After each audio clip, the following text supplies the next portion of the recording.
أعوذ بالله من الشيطان الرجيم.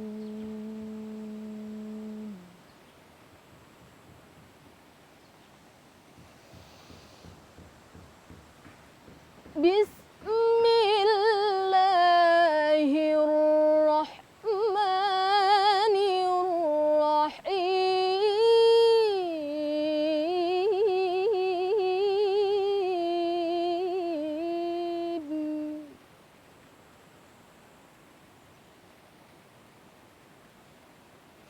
وإذا ما أنزلت سورة فمنهم من يقول أيكم زادت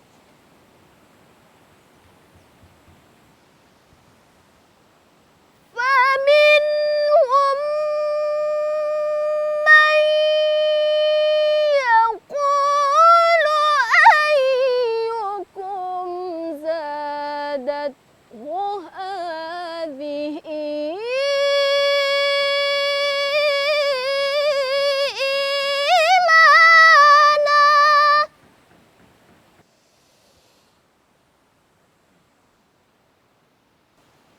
فأما الذين آمنوا فزادتهم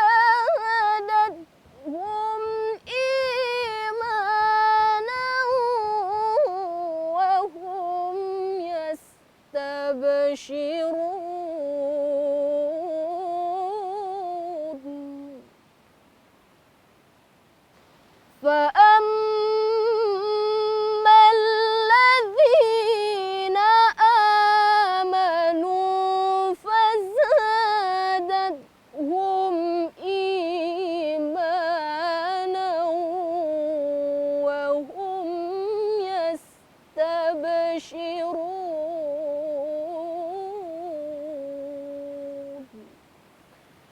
صدق الله العظيم.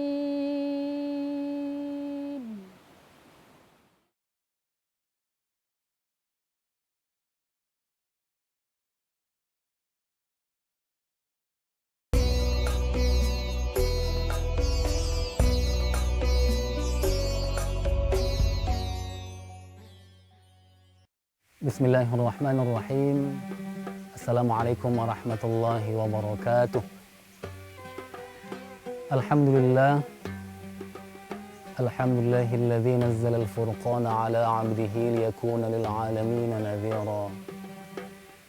Asyhadu an la ilaha illallah wahdahu la syarika lah wa asyhadu anna Muhammadan 'abduhu wa rasuluh. Allahumma fassalli wa sallim wa barik ala sayyidina Muhammad wa ala alihi wa sahbihi ajma'in. Faqala Allah ta'ala fil Qur'anil Karim, a'udzu billahi minasy syaithanir rajim.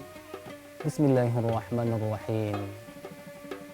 Wa nunazzilu minal Qur'ani ma huwa shifaa'un wa rahmatun lil mu'minin wa la yazidu adh-dhalimina illa khasara. Shadaqallahul 'azim. Pemirsa Da'i TV yang dirahmati Allah Subhanahu wa Ta'ala, Al-Quran adalah mukjizat terbesar yang diberikan Allah Subhanahu wa Ta'ala kepada Nabi Muhammad SAW. Salah satu nama dari Al-Quran tersebut adalah Asy-Syifa. Asy-Syifa dapat berarti sebagai penawar, sebagai pengobat, sebagai penyejuk. Maksud muslimin, pemirsa Da'i TV yang dirahmati Allah Subhanahu wa Ta'ala, ada seorang jamaah bertanya kepada saya, Ustaz, mengapa orang yang membaca Al-Quran dengan istiqomah di pagi hari menjelang tidur, orang tersebut terjaga kesehatannya, baik kesehatannya. Apa yang diperolehnya dari Al-Quranul Karim? Terus terang saya hanya menjawab bahwa begitu dalamnya nilai-nilai spiritual dalam Al-Quran tersebut sehingga dia menjadi tenang dalam kehidupannya. Namun, pemirsa Harmoni Ramadan yang dirahmati Allah Subhanahu wa Ta'ala, ternyata dalam beberapa penelitian terakhir, Al-Quran sebagai asy-syifa tidak hanya berkaitan dengan spiritualitas dia terhadap Allah Subhanahu wa Ta'ala yang telah menurunkan Al-Quran yang begitu lengkap, tetapi ternyata bacaan-bacaan Al-Quranul Karim itu memberikan dampak terhadap kesehatan yang bersifat fisik. Sebagian ulama memang menyatakan bahwa asy-syifa lebih pada hal-hal yang bersifat spiritual. Tetapi tidak hanya yang bersifat spiritual, tapi juga yang bersifat fisik. Pemirsa yang dirahmati Allah, ada sebuah penelitian di Amerika, di sebuah klinik besar di Florida, Amerika Serikat, bahwa getaran-getaran ayat-ayat suci Al-Quranul Karim yang dibacakan kepada orang yang sedang sakit berdampak besar terhadap kesehatannya, menjadi terapi yang sangat besar dampaknya bagi kesehatan orang yang sakit. Pemirsa, ternyata dari segi huruf-huruf Al-Quran yang berjumlah 29 itu saja pun begitu banyak hikmah yang terkandung di dalamnya. Bahwa huruf-huruf Al-Quran yang dibacakan dengan baik tentunya, dengan tajwid yang benar tentunya, dengan makharijul huruf, tempat keluar huruf yang benar, dengan sifat-sifat huruf yang benar, dengan ahkam-ahkam huruf yang benar, ternyata pemirsa mampu menstimulus syaraf-syaraf kita bekerja dengan lebih cepat, sehingga akan menjadikan organ-organ kita bekerja dengan lebih cepat, dengan lebih baik. Dr. Salim dalam sebuah penelitiannya juga mengatakan bahwa ternyata dalam tubuh kita ini terjadi sebuah sistem yang seksama, di mana sistem itu terus bergerak. Dan ketika ada yang bergerak, tentu ada yang hilang, ada yang rusak. Tetapi dengan getaran-getaran huruf-huruf Al-Quranul Karim, itu dapat dijadikan sebagai stimulus bagi organ-organnya, bagi syaraf-syarafnya, sehingga dia menjadi orang yang baik lagi sistem yang ada dalam tubuhnya. Pemirsa, semakin kita kaji huruf demi huruf dari Al-Quran tersebut, ternyata memang bentuk keluar hurufnya, sifat-sifat hurufnya itu sangat spesial, yang mungkin belum tentu ada dalam fonetik-fonetik yang lainnya. Ada huruf Al-Quran yang dikeluarkan dari ujung lidah, ada yang dikeluarkan dari pangkal lidah, ada yang dikeluarkan dari tengah-tengah lidah, ada yang dikeluarkan dari mulut, ada yang dikeluarkan dari hidung, dan seterusnya. Begitu indahnya bahwa setiap huruf dari Al-Quran tersebut mampu menstimulus syaraf-syaraf kita bekerja dengan lebih cepat. Kalau misalnya ingat masih ketika kita belajar dengan guru-guru kita mengucapkan huruf zal misalnya, ujung lidah di gigi seri atas, di mana ada getaran di situ, terasa getaran itu. Saya yakin bahwa itulah yang dimaksud oleh peneliti Dr. Salim tentang hal itu, di mana ada getaran-getaran yang akan membuat syaraf-syarafnya bekerja dengan lebih cepat, dan itu akan membuat kita semakin tahu bahwa hikmah yang terkandung dalam huruf-huruf tersebut membuat orang yang membacanya akan mendapatkan begitu banyak manfaat. Oleh karena itulah, ma'asyiral muslimin, pemirsa Harmoni Ramadan Dai TV yang dirahmati Allah Subhanahu wa taala. Dalam bulan yang penuh barokah ini, kita disunnahkan untuk banyak membaca Al-Qur'anul Karim. Dalam setiap kesempatan apapun yang kita miliki, kita berusaha untuk membaca Al-Qur'anul Karim. Dan akan kita dapatkan begitu banyak hikmah baru dari segi membacanya saja, bahwa Al-Qur'an dapat menjadi syifa bagi kita, dapat menjadi pengobatan bagi kita, dapat menjadi penyujuk bagi kita. Demikian juga dengan orang yang mendengarkan bacaan Al-Quran. Ketika dilantunkan surah dari Al-Quranul Karim yang begitu indah, mungkin ditambah dengan lagunya, walaupun mungkin juga tidak berlagu, tidak dengan suara yang cantik, tetapi ketika orang membaca Al-Quran dengan benar, dengan tajwid yang benar, dengan makharijul huruf yang benar, dengan matnya, panjang pendeknya yang benar, itu sudah bisa dipastikan bahwa akan kita dengarkan keindahan dari Al-Quran tersebut dan akan menjadi penyujuk jiwa kita.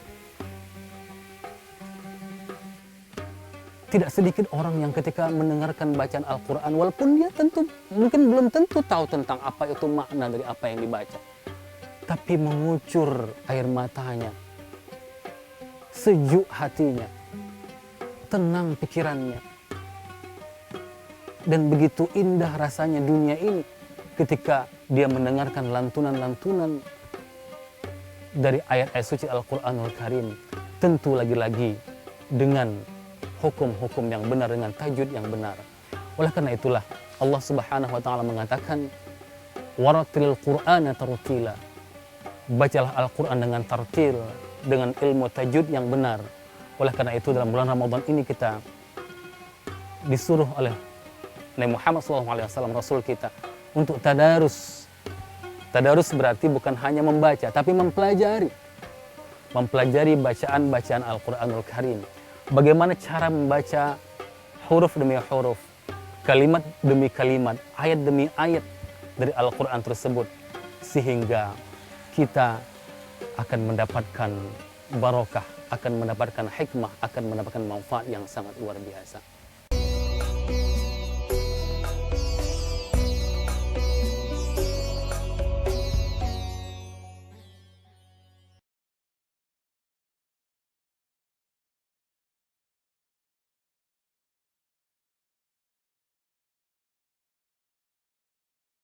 Pemirsa Harmoni Ramadan Dai TV yang dirahmati Allah Subhanahu wa taala.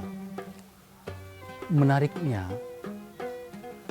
Al-Quran tidak hanya memberikan kerangka teoritis terhadap penyakit-penyakit yang terjadi pada umat manusia itu, tetapi Al-Quran juga memberikan best practice-nya dengan kisah-kisah yang sangat inspiratif bagi kita semua, bagi orang yang membaca Al-Quran tersebut.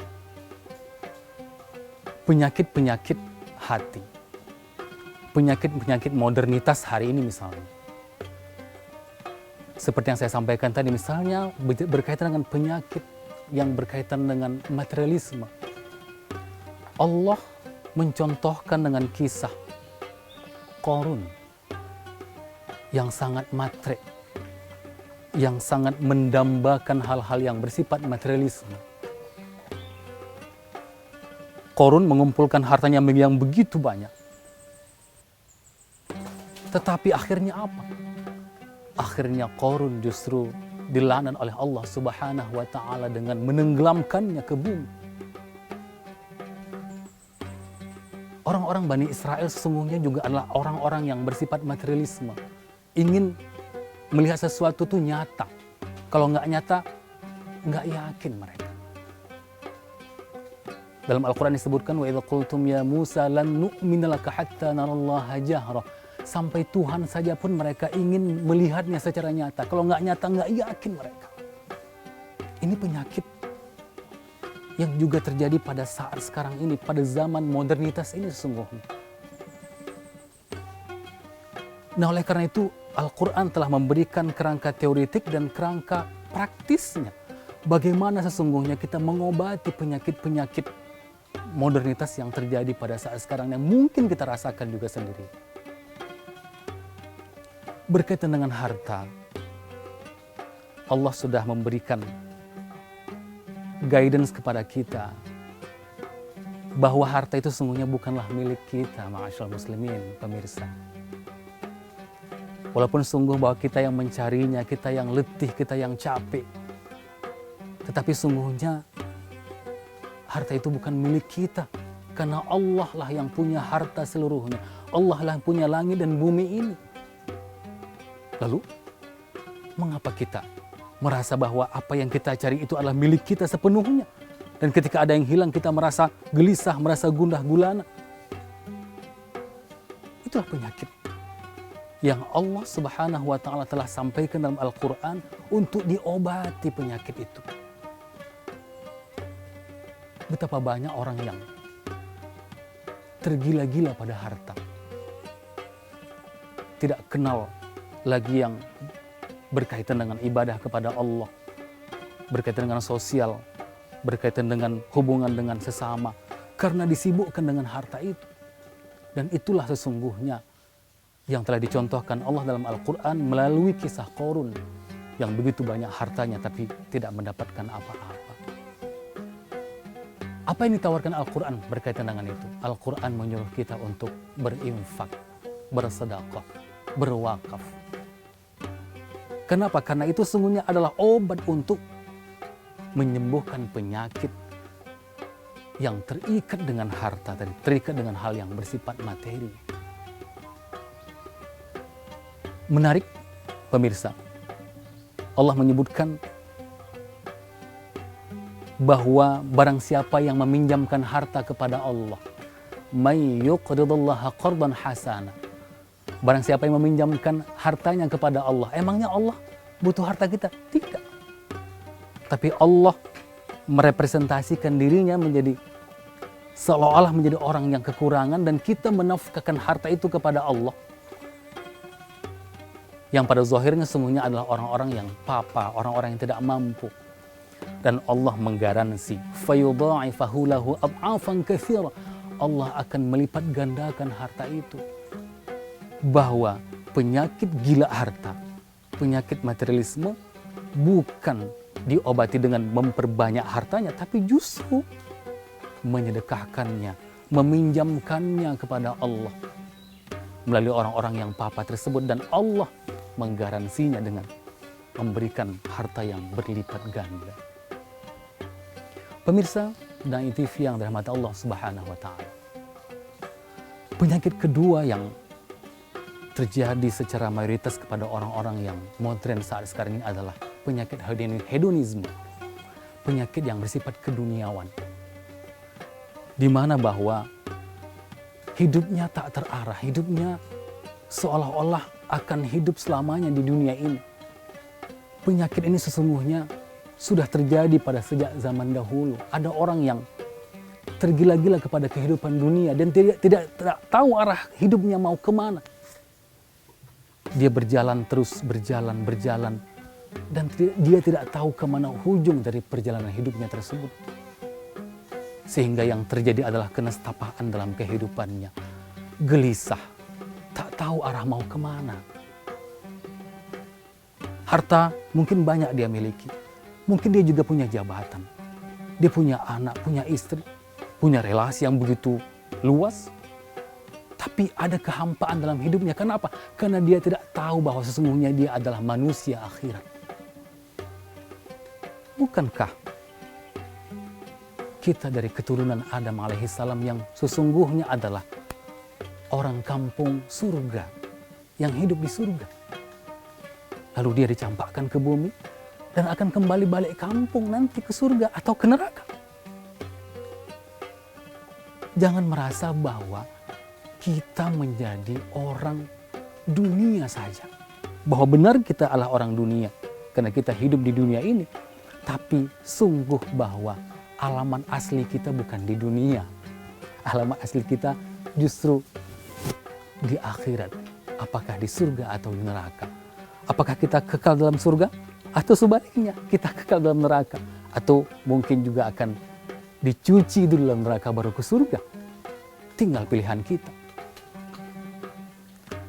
Sungguh Al-Quran telah memberikan obat itu kepada kita. Allah menyuruh kita untuk menyembahnya.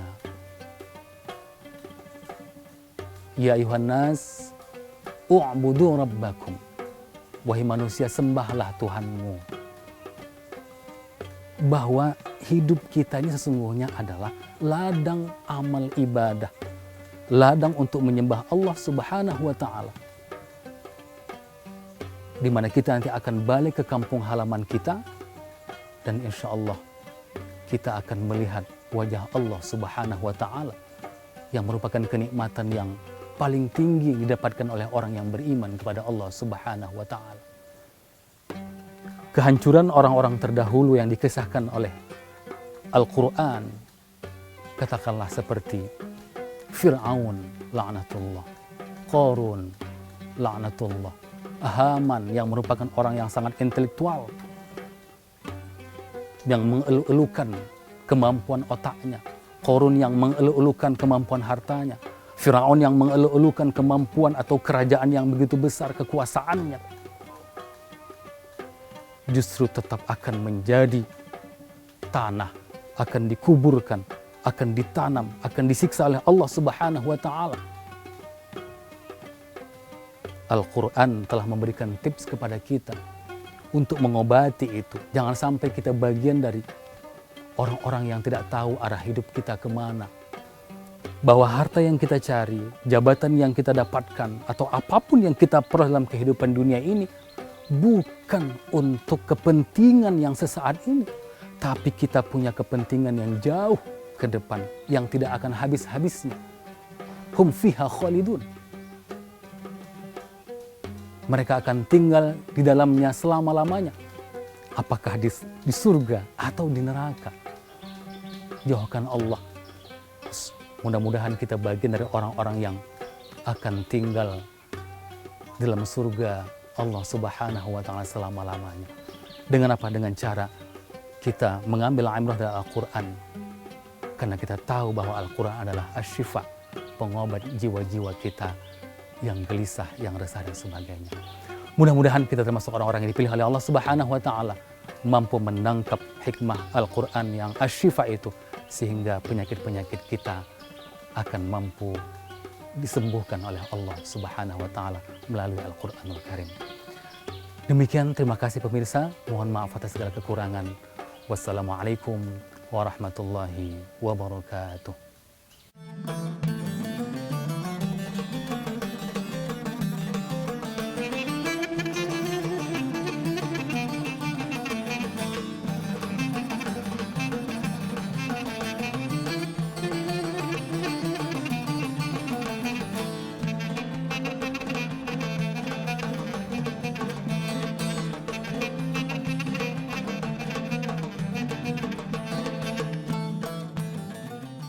Acara ini dipersembahkan oleh